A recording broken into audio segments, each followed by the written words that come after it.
গাজার খান ইউনুসে রেড ক্রসের বাস দেখেই আনন্দের সীমা নেই সাধারণের, কারণ কিছুক্ষণের মধ্যেই বাস থেকে নেমে চোখের সামনে দাঁড়াবে স্বজনরা, যেখানে রয়েছে কারো বাবা, ভাই, সন্তান। খান ইউনিসের মাটিতে পা রাখতেই নতুন জীবন ফিরে পান মুক্ত ফিলিস্তিনি জিম্মিরা। আনন্দে চোখের জল ধরে রাখতে পারেননি অনেকে। তাদের আলিঙ্গনই জানান দিচ্ছে এ এক সীমাহীন আনন্দক্ষণ। ভিড়ে বাবাকে দেখে আমি অবাক হয়ে যাই, তার গলা জড়িয়ে ধরি। তার বেহাল দশা দেখে কান্না থামাতে পারছিলাম না। তবে সৃষ্টিকর্তা দয়ালু, অসুস্থ হলেও তিনি বাড়ি ফিরেছেন। বার্তা সংস্থা রয়টার্সকে দেয়া সাক্ষাৎকারে নিজেদের জিম্মি দশার ভয়াবহ অভিজ্ঞতা তুলে ধরেন মুক্ত ফিলিস্তিনিরা।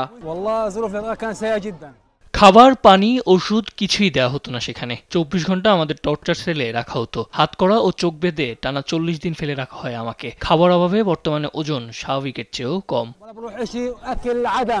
উৎসবে মেতেছে পশ্চিম তীরের রামাল্লাও। দীর্ঘদিন পর প্রিয়জনদের কাছে পেয়ে আপ্লুত তারাও। বর্বর ইসরায়েলিদের হাত থেকে মুক্ত ফিলিস্তিনিদের কাছে এ যেন এক নতুন জীবনের সূচনা।